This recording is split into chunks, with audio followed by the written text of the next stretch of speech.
আমাদের সবার মনে প্রায় একটা প্রশ্ন জাগে, আমরা আল্লাহর কাছে বিভিন্ন জিনিস চাই। কখনো টাকা পয়সা চাই, কখনো চাকরি বাকরি চাই, কখনো ব্যবসায় উন্নতি চাই, কখনো সন্তান সন্ততি চাই, কখনো বিপদ আপদ রোগ বালাই থেকে মুক্তি চাই, আবার কখনো সুখ শান্তি চাই।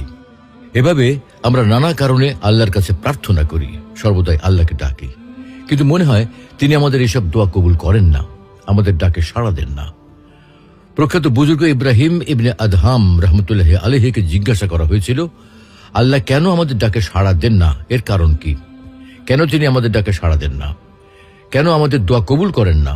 আজকের আলোচনায় কোরআন, সুন্নাহ এবং বুজুর্গদের গভীর উপলব্ধির ভিত্তিতে সেই প্রশ্নের উত্তর খোঁজার চেষ্টা করব ইনশাআল্লাহ।